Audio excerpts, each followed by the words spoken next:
We've all got those parts of our house where the internet just won't go. Well, if you had wall-to-wall Wi-Fi from Xfinity, you could worry less about dead spots. Because with wall-to-wall Wi-Fi from Xfinity, you get fast speeds, reliable connection in every room, and power for all your devices even when everyone's online. That's wall-to-wall Wi-Fi, only on the Xfinity 10G network. Restrictions apply. Not available in all areas. Actual speeds vary. With threats to our nation waiting around every corner, adaptability is more important than ever. When conditions change without notice, quick strategic thinking is crucial. And with obstacles consistently impending, determination is essential in overcoming them. It's this willingness, decisiveness, and resilience that sets Marines apart. With our fighting spirit, we don't just fight battles, we win them. Marines are the constant our nation counts on to fight the unknown. And through adaptable problem solving, we do just that. Learn more at marines.com. Hello, it is Ryan, and we could all use an extra bright spot in our day, couldn't we? Just to make up for things like sitting in traffic, doing the dishes, counting your steps, all the mundane stuff. That is why I'm such a big fan of Chumba Casino. Chumba Casino has all your favorite social casino-style games that you can play for free anytime, anywhere with daily bonuses. That should brighten your day a little. Actually, a lot. So sign up now at ChumbaCasino.com. That's ChumbaCasino.com. No purchase necessary. VGW Group. Void where prohibited by law. See terms and conditions. 18+. I've never been so proud to be British and to be part of the Olympic movement as I am on this day at this moment.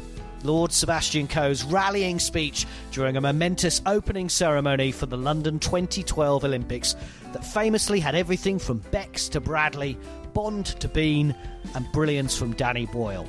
Coe declared London 2012 will see the very best of us. 7 years on, those words certainly ring true.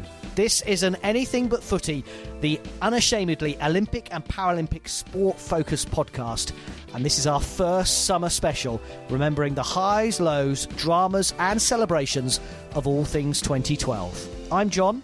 And I'm Michael, and there were plenty of highs, lows, there was plenty of drama, and there was plenty of good stuff to remember, of course, in London 2012.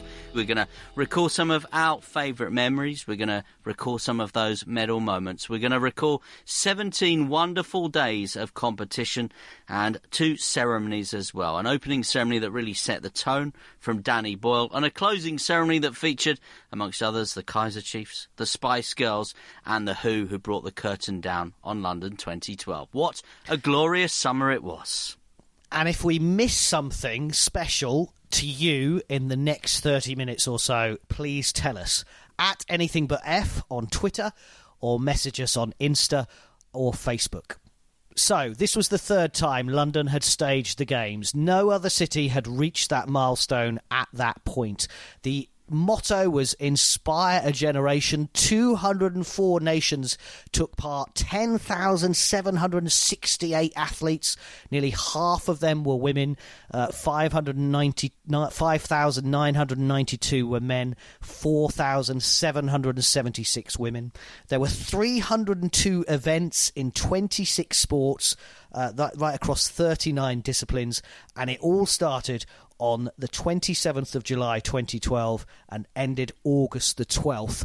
That was the Olympics. The Paralympics obviously carried on a little longer, which we will talk about. The final medal table for Team GB was led overall by the United States, followed by China, and of course hosts Great Britain in third place. 65 medals in total, 29 gold, 17 silver, 19 bronze. It was quite an achievement, and as you've already said, Michael, quite the summer.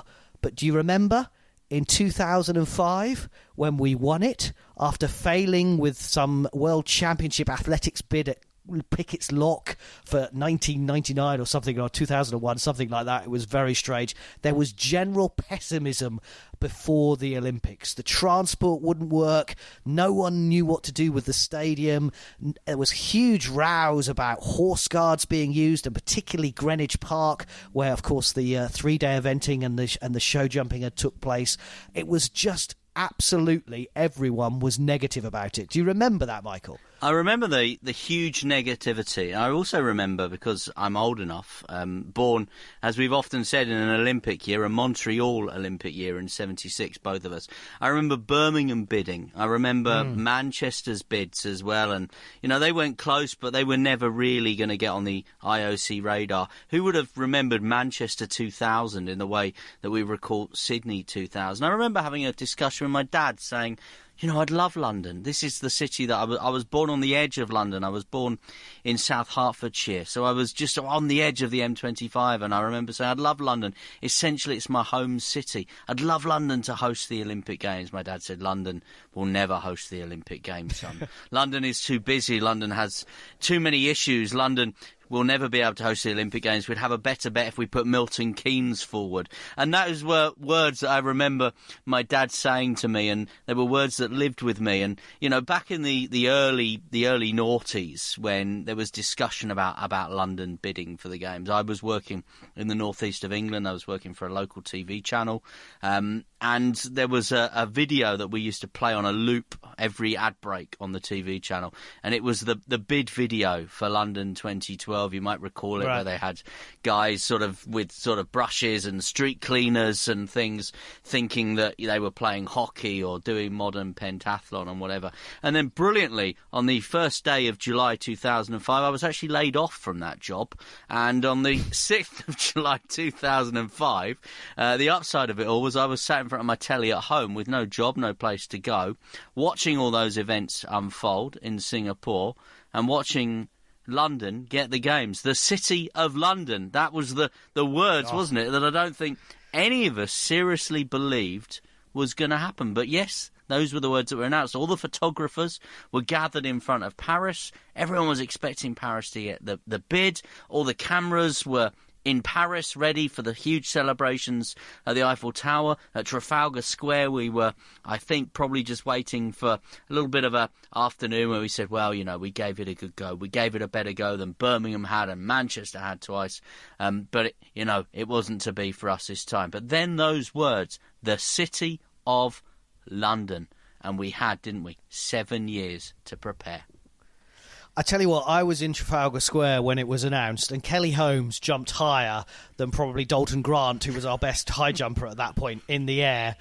She was absolutely beside herself. I think Danny Crates, the Paralympian, was there. Steve Cram, I think, might have been there as well. And the noise in Trafalgar Square, I think I kissed people, and I was there working. I actually kissed the person next to me because, as you say, it was so unexpected, and those celebrations in Singapore, and we must say the late Dame Tessa Jowell, was instrumental in getting Tony Blair, whatever you think about him, but that Prime Minister to back the government's bid and Tessa Jowell's bid with Ken Livingstone, again, whatever you think about him, they had to come together and they had to support this bid.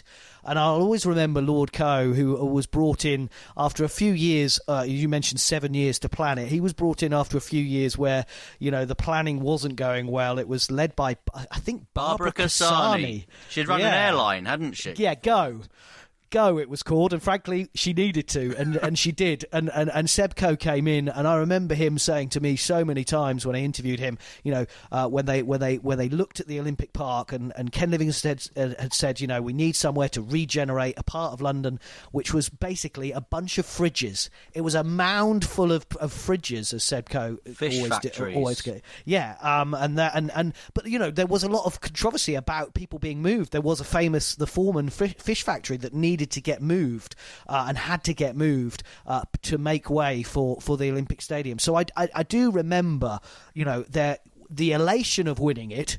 Obviously, the next day, July 7th, totally destroyed everything that we'd been talking about and planning because of the terrorist attack in London that killed 52 people, and that obviously added a huge then security cost to London 2012, and rightly so as well. But then the 7 years of planning, and it even to the point of I kind of started my role of Olympic correspondent in January 2012. And things didn't really pan out brilliantly until literally the moment that James Bond and the Queen appeared jumping out of that plane. Because do you remember the ticketing shambles? Yeah. G4S. G4S, the true, and that was literally days. That was days. Jeremy Hunt, the culture secretary at the time, dropped his bell. He dropped his bell, but he had to go cap in hand to the MOD and say, we need the army to come in and manage the security and manage the bag searches. And that was literally 2 weeks before the Olympics started on that July 27th. But a particular memory for me, and I'm sure you have one in the build-up to it, was there was a couple of days in that week. So Friday the 27th of July was the opening ceremony. The 2 weeks before that, or probably no, it was about 6 weeks before that, wasn't it? When the torch landed. Yep. So they lit the flame, and they brought the torch back to Cornwall, and I drove down there to cover it, and I was in a place called RNAS Cold Rose, which was an airfield and a search and rescue place. Never been there. It was the Navy, I think. I was in a field with lots of other media, and David Beckham came along with Princess Anne, Sophie Rayworth, who we know from our time, Michael, as well, and it was one of those moments, and I've gone back and I've read a diary piece that I wrote during the time, Michael, and I said, quote, if this is what the games will be like, it will be crazy, it will be brilliant. And that night was madness, and it totally was, and the country got it, and I think the torch really, not to coin a phrase, but kind of lit up the Olympics for the rest of the country. And did you feel that while you were kind of, in other parts of, because I was in London, but other parts of the UK? I was in the northeast where I live, and at the time I was living in a village in northeast England called Norton, and it didn't quite come past my front door. It went to Billingham, which is the next town to where I lived, and I literally was able to push my daughter, who at the time was 1 and a bit, and my wife was heavily pregnant with our second child, and I was literally able to walk with my heavily pregnant wife and my daughter 1 and a bit in her pushchair, and I walked to Billingham, and we saw those buses and all the advertising people and everything else. We remember that we saw all that go past, and then we saw the train, and a guy I know, a friend of mine, who's actually chairman of the Disabled Supporters Club at Middlesbrough Football Club, he had the honour, if you like, of carrying the torch from Teesside into Yorkshire. He carried it across the border at the time. So, to have a friend of mine, a guy that I knew, a guy called Paddy Cronesbury, carry that torch and to see it, as I said, not quite go past my front door, but to be able to walk to go and see that torch, as you say, to coin that phrase, lit up the enthusiasm for the games. I think just prior to that, we'd all gone through that point where we'd thought, we'll all get to see a bit of the Olympics. It will touch each and every one of us. And we'd all bid for tickets, and we'd all gone into the ballot, and none of us had got anything.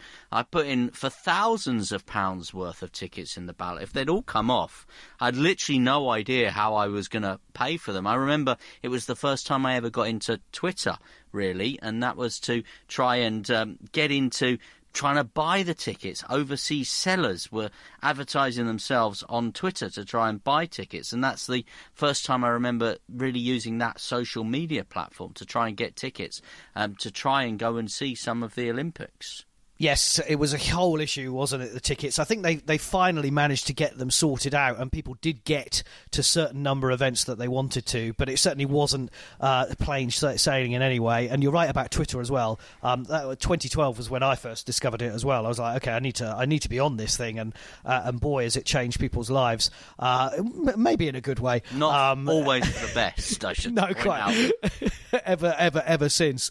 And then just before we start getting into the games, because that's what people want to hear about. I went to Cardiff for the opening football match where Team GB, the women, were in action, and that was an amazing thing 2 days before the opening ceremony. And then I came back, and the following night it was the Hyde Park party where the Olympic torch was, and I believe Boris Johnson, who was then Mayor of London, was there that night as well, and broadcasting from Hyde Park with 100,000 people was certainly a spectacle.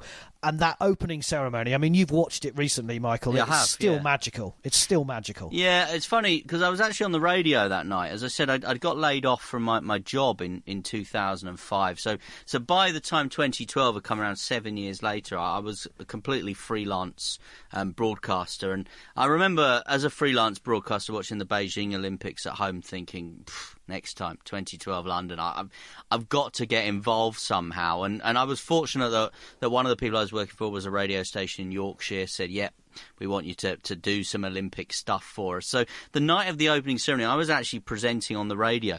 But the main thing I was presenting on the radio that night was a pre-season football match between Leeds and Torquay. And that was the first 3.5 hours of the programme. And then basically the radio station had said to me, you've got carte blanche. Stay on the radio. Just keep talking about the Olympics, the opening ceremony. Describe it as best you can. I was sat in a studio in Leeds at the time. I had no media guide. I hadn't been to any rehearsal. And basically what I did was I had Hugh Edwards and Hazel Irvine, who were obviously the commentators on the BBC with Trevor Nelson, had them in one ear, had the television on in the studio. I was scrolling the online feed, and I was basically just trying to regurgitate as much of what they were saying and describe what I could see. And I was just listing countries, and a friend of mine, she said she was listening that night. She said, I just presumed you were there. I never imagined you weren't. And I have to say, actually, when I look back at that opening ceremony, and you revisited your diary recently, I revisited a radio interview I did, and I can't remember the exact occasion. It was a year to go or 500 days to go or whatever. And they were talking about the hopes, or my hopes, for what I thought would be in the opening ceremony. So this is a good year and a bit out from the actual ceremony. And I listened to it again recently. And I said in this, before I knew anything that would actually happen, I said the opening ceremony should involve James Bond, choirs from the nations, should become a cross between Glastonbury, Notting Hill Carnival, Trooping the Colour and the Proms, and should finish with Paul McCartney. And actually, I got quite a bit of it right. And when I listened back... Did Danny Boyle talk to you? Well, I don't know whether he heard it or what, but actually when I listened back to that interview, I suggested that at the start of the opening ceremony, they should have a big countdown, and then all of the stadium should go dark, and then there should be one spotlight in the middle of the stadium, and it should be Judi Dench as M from the Bond films to Daniel Craig as James Bond going, "Cup of tea, Mr. Bond?" Because that's what everyone thinks when they think of Great Britain, and they think of London. I actually think Danny Boyle maybe took my Bond idea and did it a little bit better with the whole Queen jumping out of the helicopter. I remember the Sun led with that on April the 1st, that Bond and the Queen would be in the opening ceremony for the Olympics, and all of us ran it as it was an April Fool, and I think we kind of believed it, but no one could ever prove that it was ever going to happen. And I have to say that moment when it happened, it was. I mean, you say you were where you were working. Again, it's difficult. There were so many journalists who were in that stadium who would have a view of it. There were so many people, games makers who would have been there, people who were part of the ceremony, but I was, like you, Michael, was a non-rights holder, as it's called in Olympic parlance, which means we can cover the games, but we can't broadcast from the actual location that these things are happening. And we've talked about it a little bit before in Anything But Footy. So I was in a tent watching the pictures, as you were, on a television, but I was in a tent on top of the John Lewis car park at Westfield in Stratford, where I spent the next, as you said, 17 days broadcasting from the Olympics and reporting everything that happened as I saw it, and I saw every gold medal won, and I saw everything. But was I in the stadium reporting on it? No, because that's what we weren't allowed to do. That we had to broadcast it from a slightly different location. But I tell you what, those fireworks that when they went off at the end after Macca, it was after Macca. Yep. I mean, London shook. And actually, that was it was my indication to go, I'm going home now, because it was gone midnight. It was. And I had to get a Thameslink train home, which, as you well know, is a painful experience on the best of times. But those fireworks really set it off, I thought, and it was an amazing night, and it just caught everything. And the NHS thing, I think, is worth highlighting as well. Do you know what? A special moment. I still watch the opening ceremony sometimes with my daughter, and that is the bit. She's now 8 years of age, my daughter. That is the bit that is her favourite, the whole NHS Great Ormond Street Hospital sequence. I mean, she loves Mr. Bean, she loves the Industrial Revolution and the way the rings were forged, but it is that sequence with J.K. Rowling and others that she still talks about. I've got to say, when I look back at that opening ceremony, my favourite moment's a bit of a weird one, and actually, I don't know what I will say it because I've brought it up now, but it's that aerial shot of the stadium just before it starts. So the presenters have done their bit. Gary and Gabby and Claire have finished in the studio. and the commentators haven't started. And they cut to that aerial shot of the stadium before we go into the opening sequence with the whole river and everything. And there's that little bit of buzz, that little hum in the air, that genuine fizzle of excitement. And at that point, I think to myself, you know what? Anything's possible. Trevor Nelson might have a good commentary tonight. Anything could happen this evening. And I think that's my favourite moment when I look back at it all. I loved it. It was 2012, 12 minutes past 8 when the red arrows flew across. Look, we've talked for nearly 20 minutes on the... We've not even got started. Exactly, on the forerunner, but it was 7 years of build-up, and I think it's important that we look at that. We will, as we continue this Anything But Footy London 2012 special for this summer, we will look at the legacy of the Olympics and whether we've delivered to inspire a generation, as Lord Coe said that we would. But let's get on to the sporting action, because it was, as you rightly said, Michael, 17 days of marvellous entersment. But it didn't start off greatly well, did it? Slow start. Day 2 was meant to be Mark Cavendish's day. We were all expecting, weren't we? Mark Cavendish at that point, he'd never won an Olympic medal before. In fact, he had to wait and win that silver medal in Rio, as you and I recall, to finally get his hands on an Olympic medal. But it was meant to be Mark Cavendish's day. It was meant to be the men's road race. It was finishing in the centre of London. There were huge it was Wiggins. Crowds. Wiggins had won the Tour de France, hadn't he?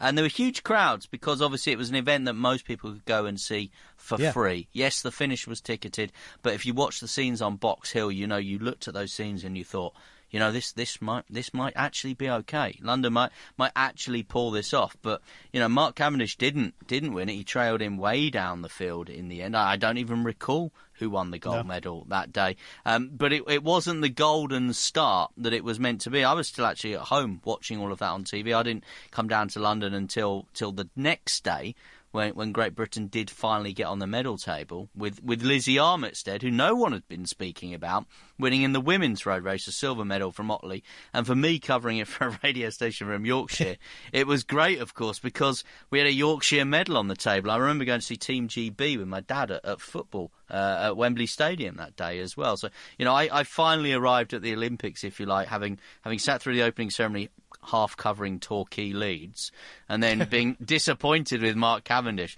I finally arrived at the Olympics, I think, with Lizzie Armitstead and Britain in the football.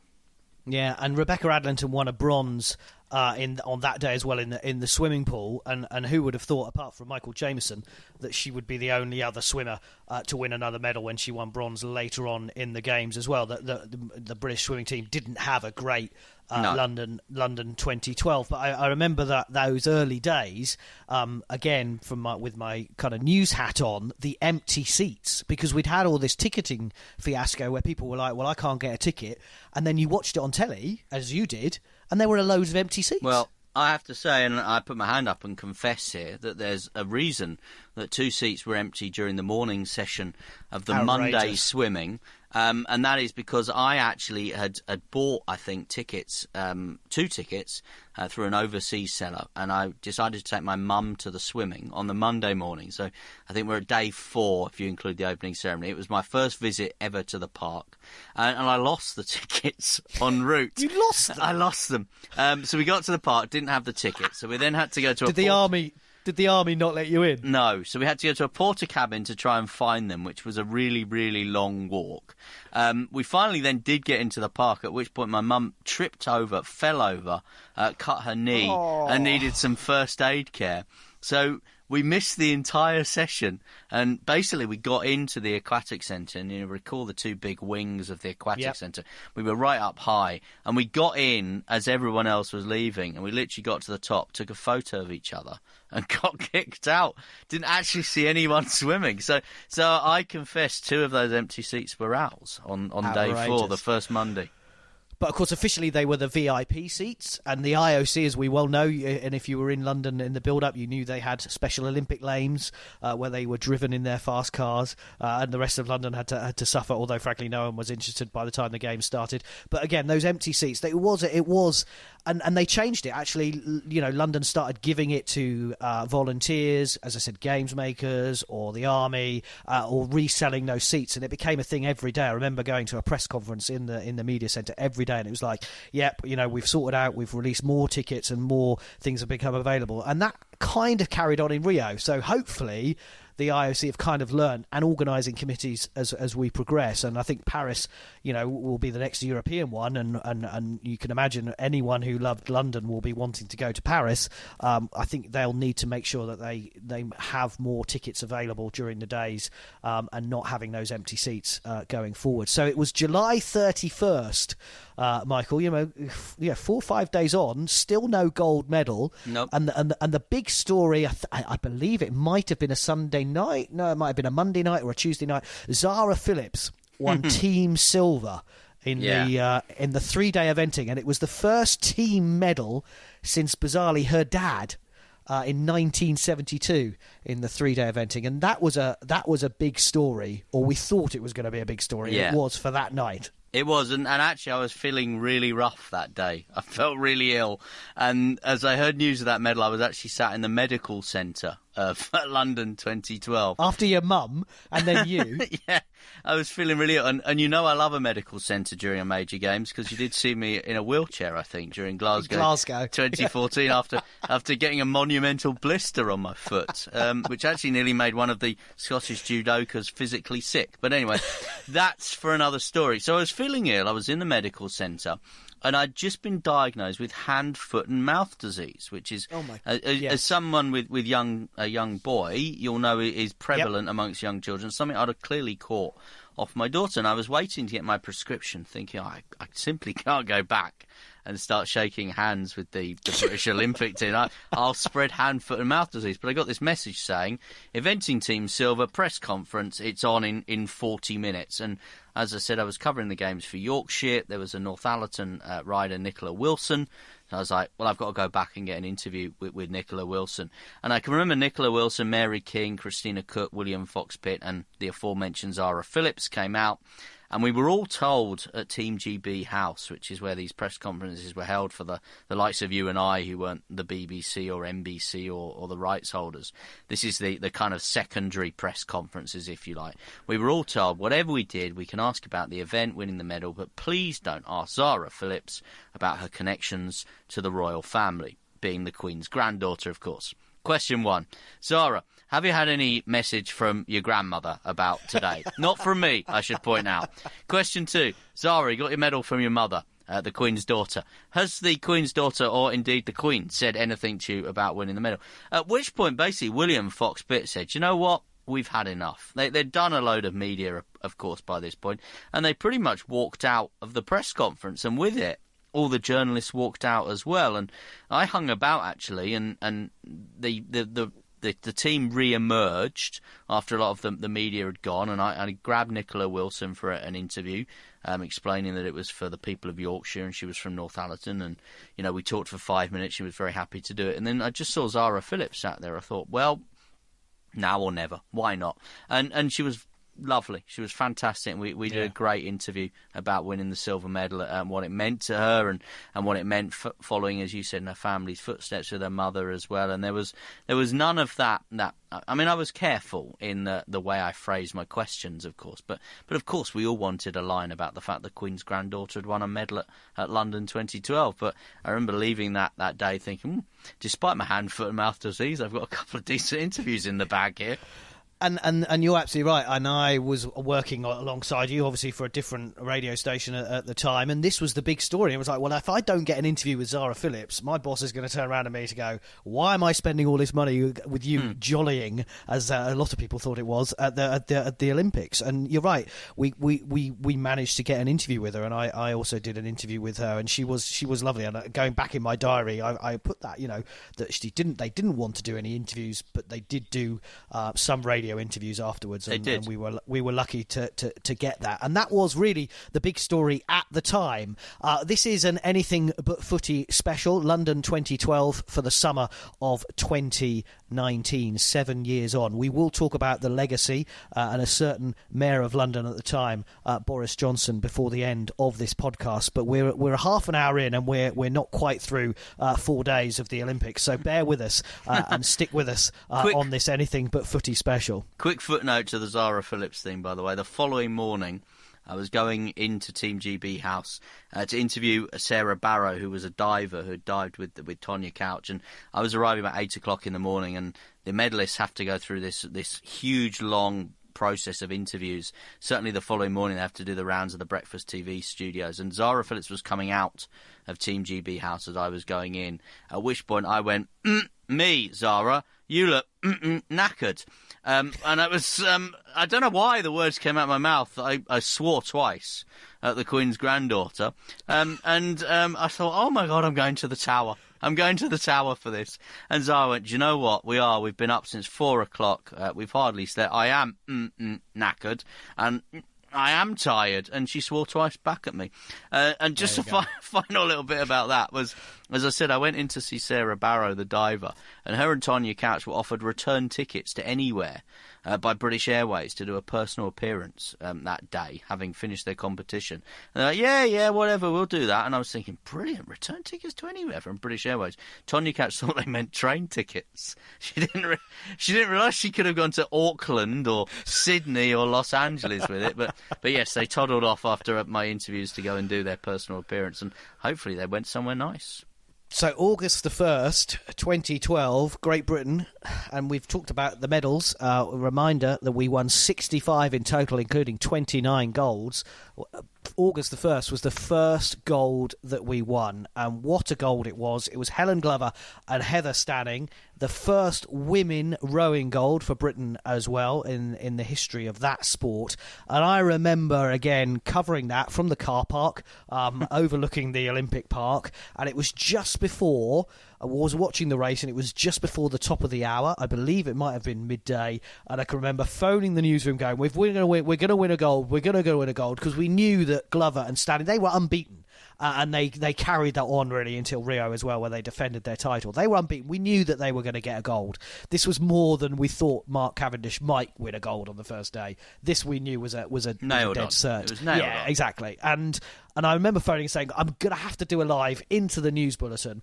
And, of course, it became the lead story because they won the gold straight away. And it was like our Team GB's first gold. And I can remember coming on the radio and literally not screaming, because that would be unprofessional, but it was one of my highlights. Yeah, one of the highlights of the Olympics, being able to tell hundreds of thousands of people that Team GB had won their first gold of the London 2012 Olympics, and fully deserved from Glover and Stanning, who we obviously met and interviewed later on as well. And of course, as per usual with London buses, the golds continued from that point on, and Wiggins stormed the time trial to become the most decorated Olympian with his 4th gold and 7th medal of his career.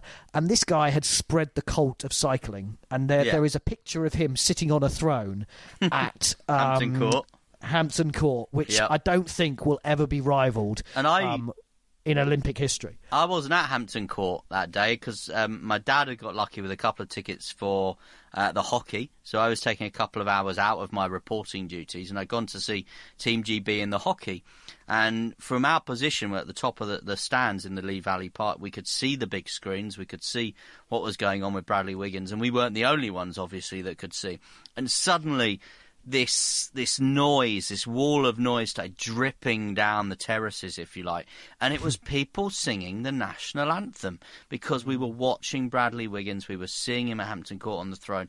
And the national anthem was being sung by the crowd as word got around. They'd followed up that rowing gold with another gold in the cycling now. And you could see, actually, that I think it was the men's hockey team. It was definitely Great Britain. And they were looking around going, what is going on here? Why have we got thousands of people singing God Save the Queen? And it was all because, as well as watching the hockey, we were following in that multi-screen way that we were in 2012 and looking at the big screens in the park. We were following that as well. And Bradley Wiggins had won the 2nd gold. And it really did kind of snowball from that point on. As I said, we've talked about how many Team GB won, but Super Saturday obviously came along on the second Saturday of the Games, Michael. 6 golds, 3 in 45 minutes in the Olympic Stadium. The greatest sporting day in British history. I had this conversation quite recently because obviously with the Cricket World Cup... Yep. with what happened at Lords. Obviously, I wasn't around for the World Cup in '66. Rugby team in 2003. Johnny Wilkinson goes close. But I still think that Super Saturday, because we won some rowing golds in that. I just think some rowing golds. The men's four.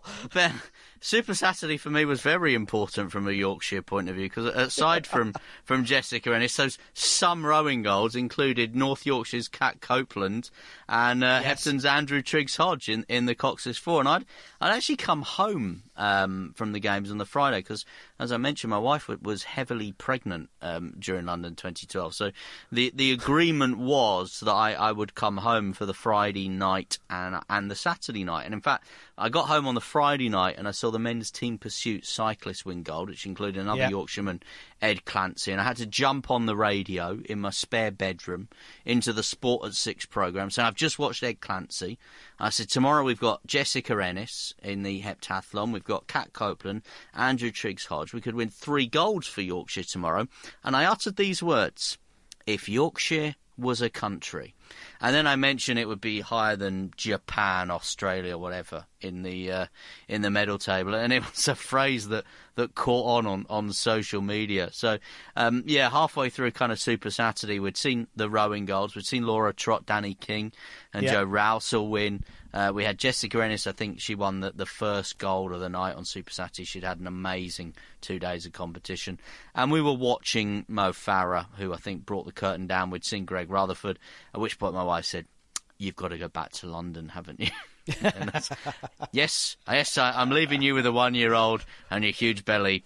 I'm back to the Olympics. But those 45 minutes, I think you could argue the Cricket World Cup 45 minutes would be well up there and probably ahead of the Rugby World Cup. Yep. The extra time of 66, I think is debatable, but I'm just not sure we're ever going to get quite a sporting day in the stadium that had so much rankles about what they were going to do with it, who was going to be ending up in it, and we'll talk about that before the end of this London 2012 Anything But Footy special. But I just think Ennis Hill, Rutherford, Mo Farah, it's going to be the thing that we will continue to talk about London 2012 for the rest of eternity. It was a great British day, and I think that's quite important. You talk about 66, you talk about 2003, you talk about 2019. They're English days, aren't they? It's England. I'm married to a woman from Glasgow. She has literally no interest in what happened in 1966, 2003, or indeed at the cricket in 2019. But she does talk about London 2012 and Super Saturday.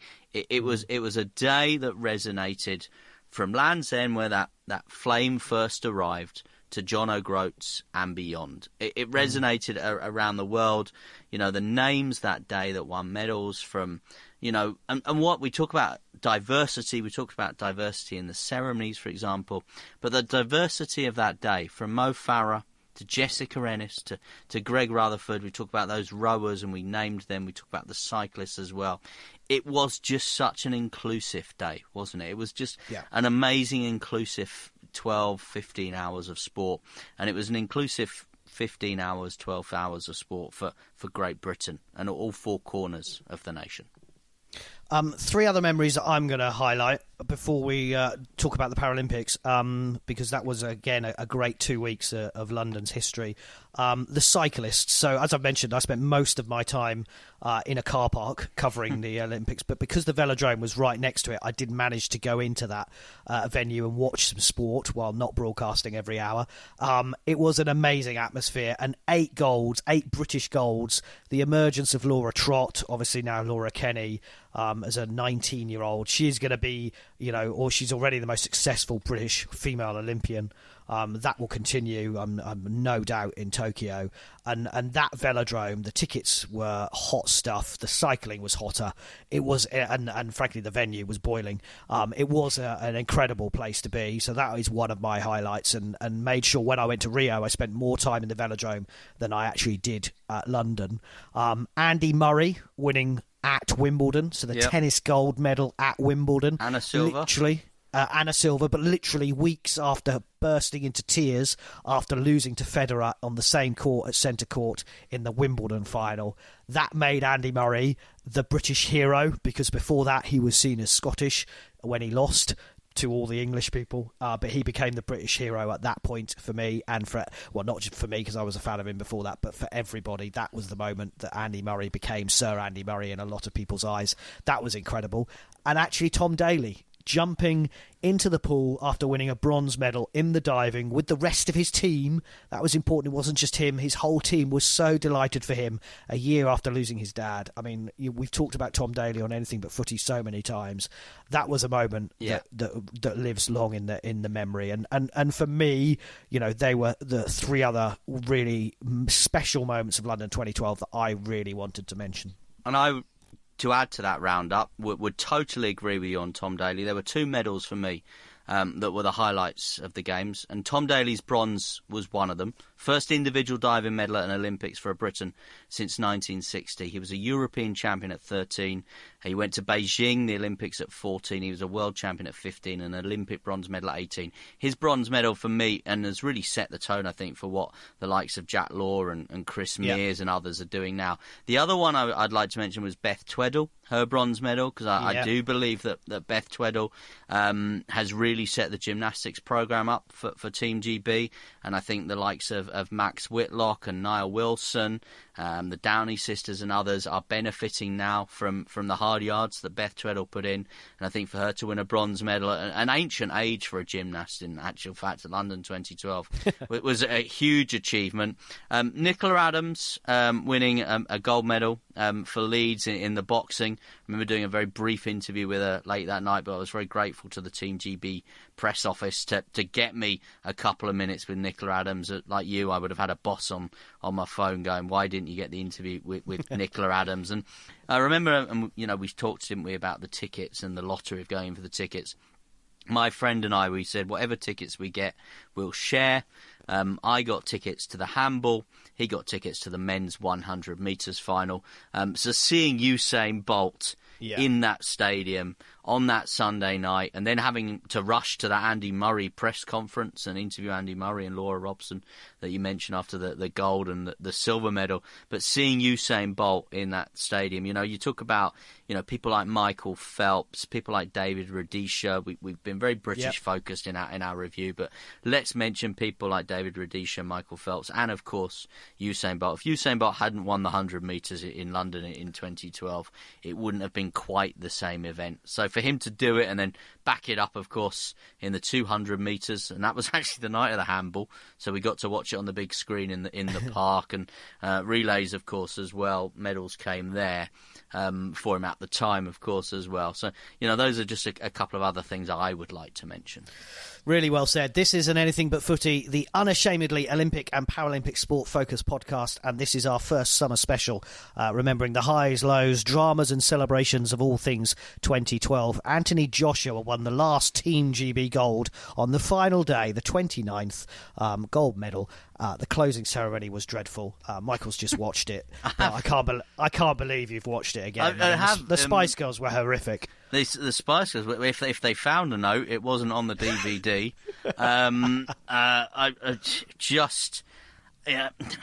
I think Dreadful's sort of overplaying it. It wasn't as good as the opening ceremony.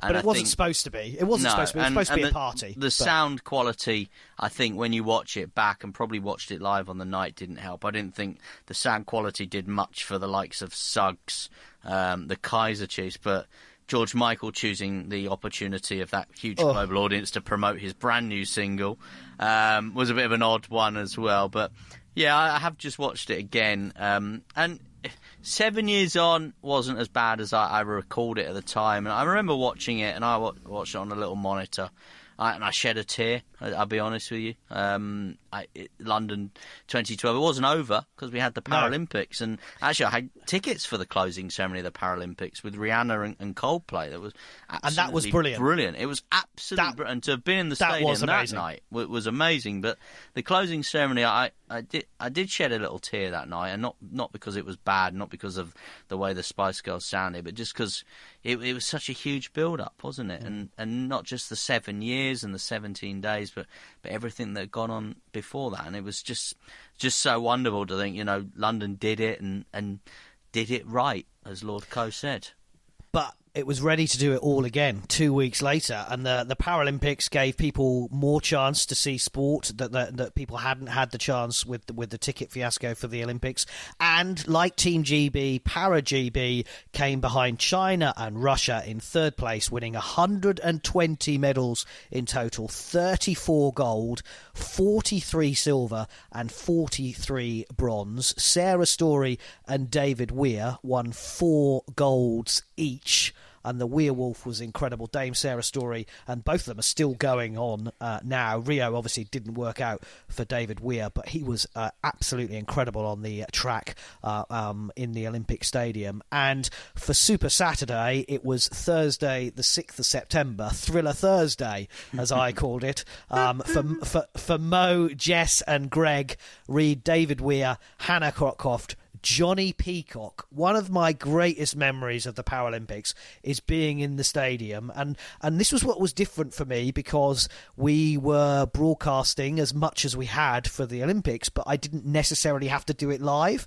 and it meant that I could go and watch the sport and then run outside and record for the news bulletins. And being there and seeing Johnny Peacock with his name being cheered and chanted, Peacock, Peacock, in the Olympic Stadium, I mean, he must have, spine-tingling memories of that. Anyone who was there would have as well. It was a thrilling Thursday, as I say, and it was just another 2 weeks where London sparkled in the sunshine and sport. Yeah, and you know that, I'm sort of name-dropping here, but I know Hannah Cockcroft pretty well.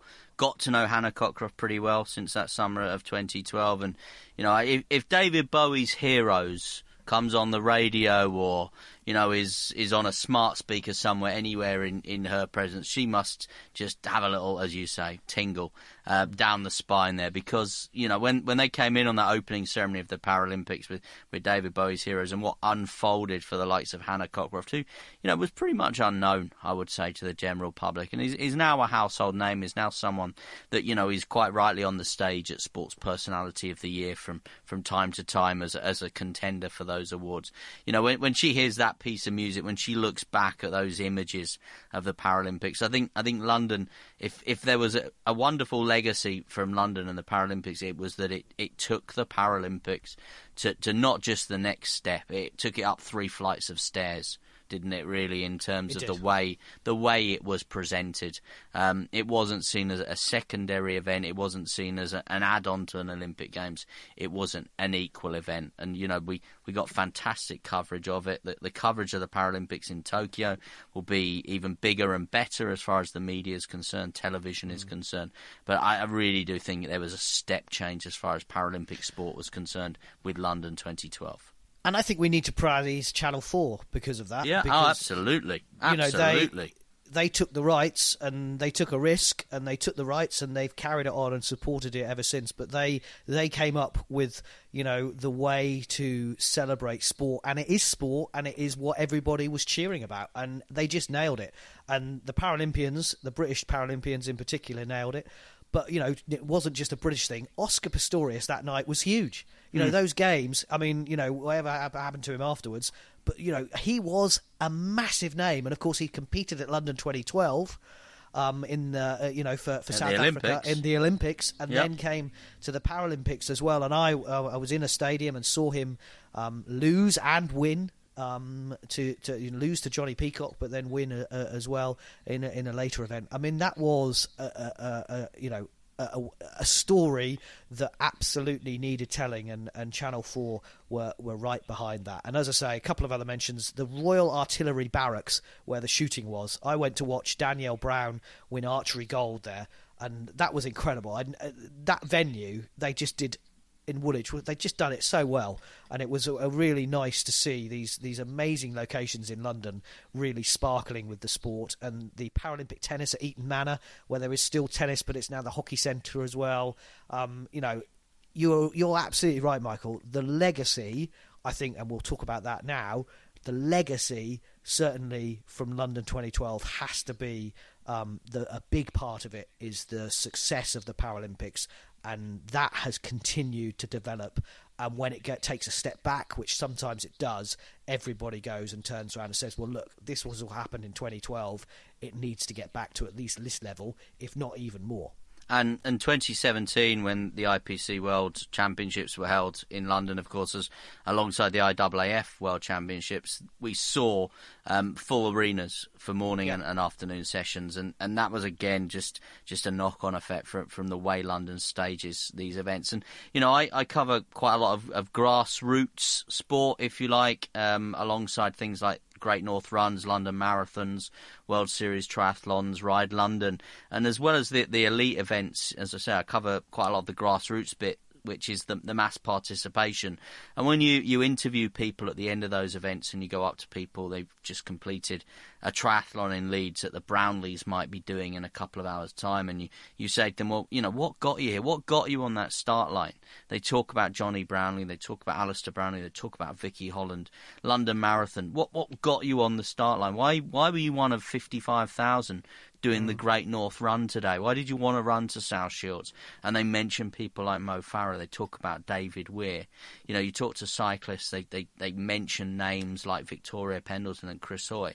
And whenever you have a discussion about legacy, about London 2012 and what it did, all of those names that I've just mentioned brought people out to try sport and do sport. And it's at those big mass participation events, I think, the people behind Mo Farah in the London Marathon and the Great North Run, the people behind the Brownlees, the people behind Victoria Pendleton, Chris Hoy, Mark Cavendish at the Ride London event as well. It's all those other people, I think, taking part in those big mass participation events that started doing it, got on their bike, got their trainers out, decided to jump in a lake on a Sunday morning because of the Olympics and because the Olympics and the Paralympics came to London. Yeah, and you can't imagine Park Run really happening before London 2012. Great example. Yeah. Did it inspire a generation? I mean, officially, less people are now officially playing sport, according to the figures from the government, from Sport England, Sport Scotland, etc., etc. Less people are actually now playing sport than 2012. So that is a disappointment when you look at just stats. But then I kind of agree with what you've already said, which there's so many other ways of being active that, maybe that's, just done enough to get to the point where it was worth it. It cost £9 billion. A lot of money. It's still costing us money. The Mayor of London at the time, Boris Johnson, did a deal with West Ham, who they pay £10 million a season to rent a stadium. There's also the Orbit, which he put up, which he approved and wanted up there, that red thing, and it's a marvellous thing, and it's a great view of London. But 3 years after London 2012, they had to put a slide on it. Again, it's brilliant. The slide is fantastic, and it's a great thing, but it was losing money. Yeah, it was losing money hand over fist. Whatever happened to that Johnson character? Did he go on and achieve anything at all after being Mayor of London and the Olympics? I think that's a bigger question than anything but footy can ask. Has he got a job now? But I think they are the question marks, and we know doping. That doping. So many people are losing medals still and getting retested from that. And when you think we've got the Commonwealth... 69 athletes, I think, have lost medals. I mean, Jeremy Hunt said it was going to be the cleanest Olympics ever, which when you take that sentence out of context is a pretty naive thing to say. Cleanest Olympics ever. But what I would say is they've caught more dopers than at Athens and Beijing combined. They've still got, as we speak, 2 more years of retesting because there's a statute of limits of 10 years on retesting doping. So you could say that more medals have gone to the right people, we hope, at London 2012. And therefore, I guess you could then make an argument it is the cleanest Olympics ever. But, to be at nearly 60 failed doping tests is obviously a concern, isn't it? Yeah, absolutely disappointing. And we know the Olympic Park is an amazing place and millions of people have gone and seen it. And we've talked about the sporting events that continue to be held there. But it does cost us money, but they're building more houses. There are schools on there. There's amazing transport links. But is it all worth it? I would sit here and say it has been worth it. But what I want Birmingham 2022 to learn from is, because we've already talked about that in an Anything But Footy edition before, that it's going to cost us slightly more than it did for Glasgow. And I don't think in Glasgow with the 2014 Commonwealth Games, there wasn't, that much kind of fear that places were going to end up empty. But in Birmingham, they're having to make the Alexander Stadium into a bigger stadium. They're having to, in Perry Bar, build an athletes' village, and then they need to make sure that those are given to people who need the housing. That's what we want to learn. So when we do the Olympics again for a fourth time, we get it right. We get it right. That's what I would like. Yeah, I think, and I'm clearly biased. Why would I be co-hosting a podcast called Anything But Footy, an unashamed Olympic and Paralympic podcast, if I wasn't an enthusiast of the Olympics, of the Paralympic movement as well? I think that the way the country was for that period of time, and it wasn't just the 17 days of the Olympics and then the couple of weeks of the Paralympics, but the whole build-up that year, the little gap, obviously, between the Olympics and the Paralympics, the Diamond Jubilee and everything else. For that period of time, I think Great Britain felt like a decent place to be. It felt like a good nation to be a part of. Went on our summer holidays that year, and people were talking about Great Britain in good, glowing terms. I'm just back from a summer holiday this year, and I'm sat with the barman at the all-inclusive, and he just wants to talk about one word to me, and that word is Brexit. And I don't want to end too politically, but I think you can't quite quantify in financial terms the feel-good factor that hosting an Olympics and a Paralympics had. We witnessed it in London. We witnessed it in Rio. I'm pretty sure that we'll both witness it again in Tokyo. And yes, there's a huge cost. Yes, you can make significant arguments that wouldn't that money be better spent on new roads, new railways, new hospitals, new schools, whatever. But sometimes you need just to throw a party and let your hair down. And that's what we did in 2012. And I think from that point of view, it was worthwhile. And people actually spoke on the tube as well. Games makers, volunteering, the legacy of that should not be underestimated as well. That has changed, I think, a lot of people's views and doing things for the society. As apart from what you've already said, that B word, the Games Makers Choir, for example, who are still performing and doing, opening ceremonies at the Hockey World Cup and all that. That is legacy for me, very much so. So. That is the first of our summer specials on Anything But Footy, the unashamedly Olympic and Paralympic sport-focused podcast. We hope you've enjoyed it. Don't forget, if we missed your special 2012 moment, then tell us at Anything But F on Twitter or message us on Insta and Facebook. Please download the podcast. Please tell people about it. Share the link. Please rate us on iTunes or your normal podcast provider. Tell people about Anything But Footy as we build up for Tokyo 2020. And our second summer special will be looking ahead to Tokyo 2020. And we're looking forward to doing that in the next couple of weeks. But as you can tell, for Michael and I, London 2012 will long live in the memory for us. But as the then Mayor of London, a certain Boris Johnson, said, London has staged the most extraordinary event we can remember in our lifetimes, and which we will remember for the rest of our lives.